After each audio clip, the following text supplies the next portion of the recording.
Alright, today we're going to do some homework examples from 3.6. First one we're going to do is number 16. It says find each quotient when p of x is divided by the binomial following it. So the binomial that is following it is x minus 3, okay? Alright, find the quotient.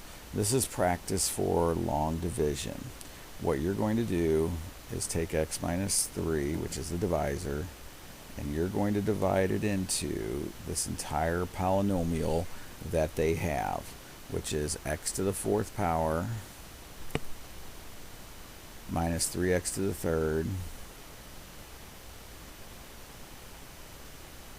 minus 5x squared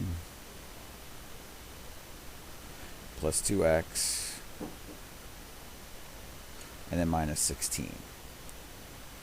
Okay, so here's what you have to ask yourself first. I'm going to change some colors here, right from the original blue that we have. You have to ask yourself, how many times does x go into x to the fourth power? And or x to the fourth divided by x is what? Both of them, the answer is x to the third power. Okay, then you take this x to the third and you distribute it and you multiply by both terms in the binomial. So x to the third times x is x to the fourth, and it goes underneath the first term in the polynomial. X to the third times negative 3 is negative 3x to the third power. Alright, so here's what you got to think of now. The next step in a division problem is to take the answer here, or the number here, and subtract the number below. We're also going to subtract, but to do that we're going to change signs. So you're going to see me go to a different color here, okay?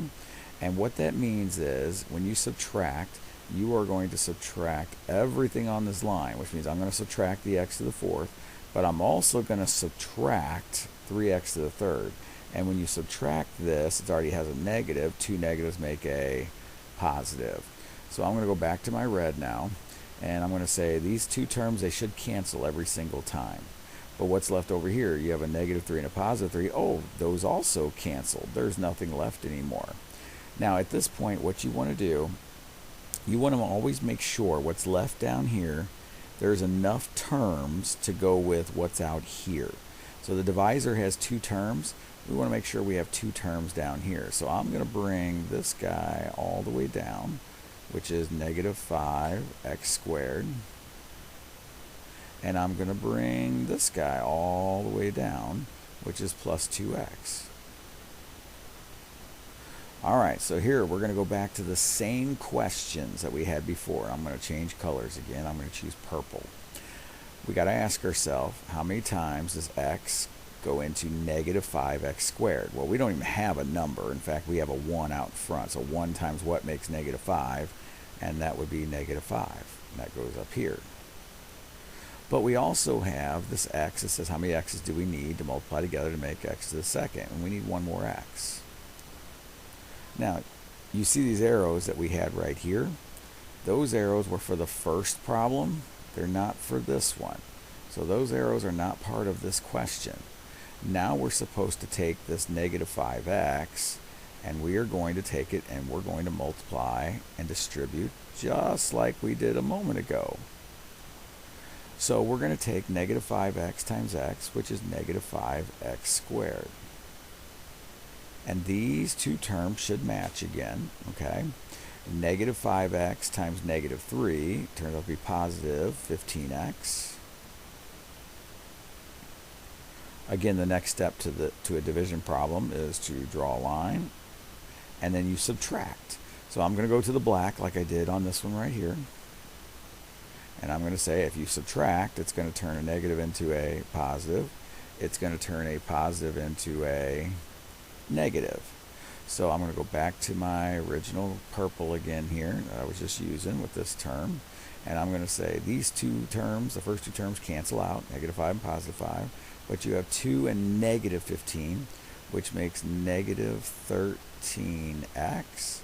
And I'm going to bring down the minus 16. Now we have two terms again. We're going to keep dividing until the degree of this term out here, which is 1, is bigger than the degree over here. Well, this is the same. We both have a degree of 1. So we can continue to divide one more time. I'm going to go ahead and erase these arrows that we used for last time throughout here and all the way over to here. And I'm going to pick a new color again. Why don't we do an orange? We'll try orange here.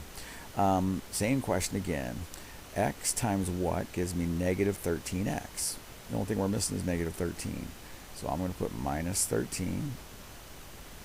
And we're going to take and we're going to distribute that negative 13 again all the way through. So x times negative 13 is negative 13x. And again, they should match. And we have negative 13 times negative 3, which is positive 39. I'm going to go ahead and draw a line. Again, we're at the subtraction step, so you're going to see me go back to black like I did on these last two lines. And if you subtract a negative, it becomes a positive. If you subtract a positive, it becomes a negative. And then we're just adding straight down. So I'm going to go back to the orange again. We have two terms that are opposites of each other. They cancel. You have negative 16 and negative 39, which is negative 55. Now, since we are down to a degree of 0 term, okay, we're down here. We don't have any exponents left at all as far as x's go. Since we're lower than x to the first power, we're done with the division. But this is the remainder, okay? This is the remainder. So what we're going to do, I'm going to change colors one more time. We'll get a little pink here. This remainder is going to be brought up here. It is going to be subtraction because it was a negative number. And your rule with the remainders is to write your remainder divided by your divisor, which in this case is x. Let me get it right in here. X minus 3. And therefore, your final answer to this question is the quotient on top, which is x to the third power minus 5x minus 13 minus 55 over x minus 3. And you have just divided that polynomial by a binomial. And you got a new polynomial with only an x to the third power, because x to the third and x to the first would get you up to an x to the fourth. And that one is complete.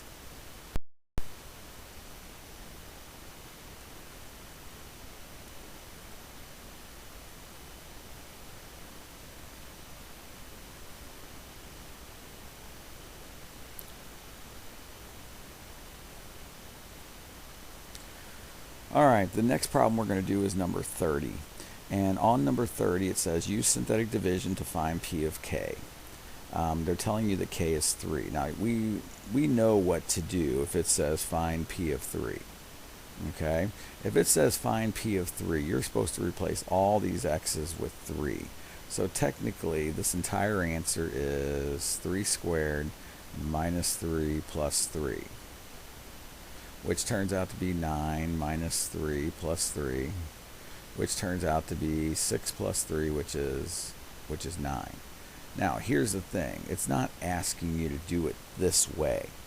It's trying to show you that if you use synthetic division, which means we're going to put k in the little box on the side, and then we list out the coefficients of the x's from highest to lowest. This is 2, this is 1, this has an x to the 0 power. The coefficient of this term is 1. There is a 1 right in front of here, and we're going to put that as the first coefficient. The next one is a negative 1. Therefore, we're going to put negative 1 next. And the last one is positive 3. Now, we're going to go ahead and leave a space for numbers, and we're going to draw a line, but leave a space for some numbers there. The first number in the list always comes down. 3 times 1 is 3. You multiply, then you add. Negative 1 plus 3 is 2. Now you multiply again. 2 times 3, which is 6. Now you add again, straight down. 3 plus 6 is 9. This is the remainder of that division. And the remainder is the same as doing P of 3. So therefore, using synthetic division, P of 3 turns out to be 9. And that question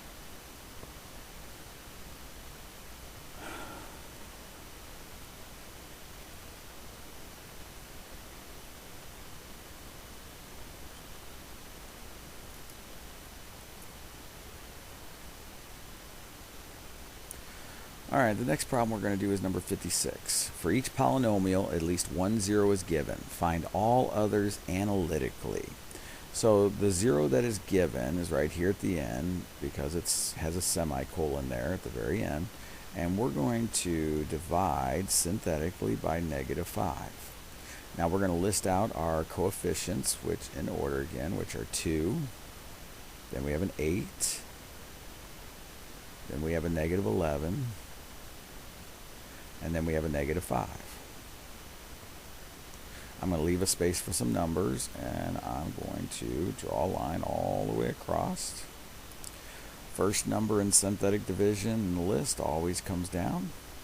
You multiply, so 2 times -5 is -10. You add, which makes -2. You multiply -5 times -2, which is +10. You add, which makes -1. You multiply -1 times -5, which is +5. And in this case, these two make a remainder of 0. Now I'd like to cross out, and I'm going to change colors there. I'd like to cross out that remainder of 0, because 0 is nothing. There's really nothing there. It said that you had to go and find all the other zeros. That's what I mean, find all others analytically. It gave you 1 0, you got to find all the rest of them. What you just divided by was, you could say, one of the zeros, which decreased the degree of this polynomial down from 1, 2, 3, 4 terms down to 3 terms. Well, it decreased from an exponent of 3 down to an exponent of 2. This particular first term is 2x to the second power. The next term turned out to be minus 2x. And the last term is -1. All right, so what we're going to do is first, it says find all others. I see some pretty small numbers here. I'm going to try and see if I can do a little trial and error factoring, because it is a trinomial across here. The signs have to be positive and negative. It takes 2x times x to make 2x squared. There can be no other combination. 2x times x is the only thing that's going to make 2x squared. For 1, it's got to be 1 times 1. There's no other choice to this. So if I check the outside, that's -2x. The inside is +1x, -2, and +1. Does that make -2? No, it does not. So that means, since this was the only choice, only setup for this problem, that means that this was not the right way to go. I don't want to use synthetic division for this. The only choice we have is we're going to go through the quadratic formula to answer this question. So here we go. I'm not going to sing the song for you. Hopefully you already know. It's the opposite of b. Opposite of -2 is +2, plus or minus the square root of b squared, so we're going to have to use parentheses, -2 squared minus 4 times 2 times -1 all over, and that would be 2 times 2. Okay, x equals 2 plus or minus the square root of, this would be 4. This would be 8 times 1 is 8, so this can be plus because there's 2 negatives. So 4 plus 8 is 12. All over 2 times 2, which is 4. We're going to break down, simplify the square root of 12. So 2 plus or minus, 12 is 4 times 3. 4 times 3, so what's the square root of 4? It's 2. Since it was 4 times 3, the 3 stays underneath. All over 4. Can we reduce between a 2, and a 4? And the answer is yes. You can divide them all by 2. So that would be 1 plus or minus 1 square root of 3, which I'll just write as the square root of 3, all over 2. And this is a simplified version, as simplified as it can go. This is 2 more zeros because it's 1 plus the square root of 3 over 2 and 1 minus the square root of 3 over 2. And therefore, you have 2 of them here. You have 1 of them here. You have a total of 3 from the very beginning. And we then found all of them. We found all the remaining zeros. And this one is complete. All right, so I'm just going to label. You got zeros here, and you got zeros up here at the top. And that one is complete.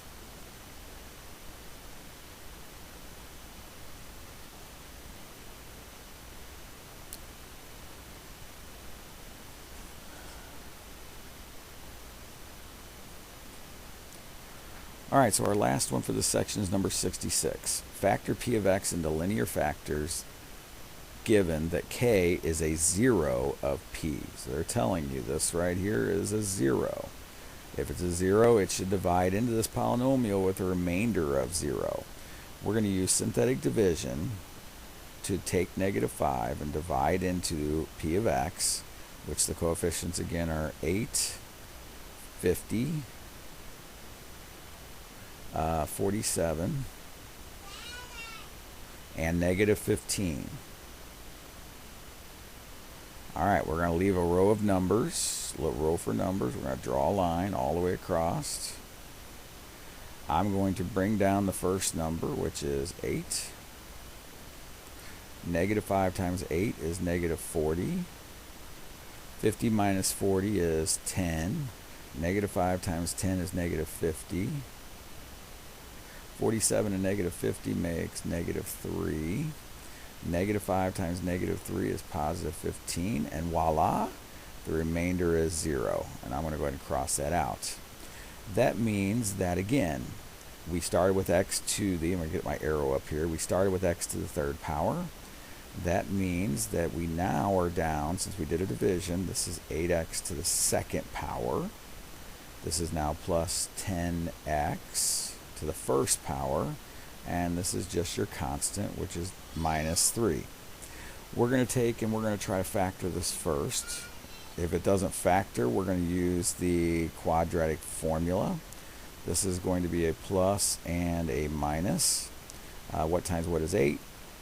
I'm going to try 4x and 2x. What times what makes 3? I'm going to try 3 and 1. So I'll try the 1 here and a 3 here. This is -12 on the outside and +2. -12 and +2 makes -10. We just need to switch the sign. So I'm going to take my little eraser here and I'm going to erase that plus sign, go back up and get my pen, and I'm going to subtract this one, and I'm going to add this one. Now it's factored correctly.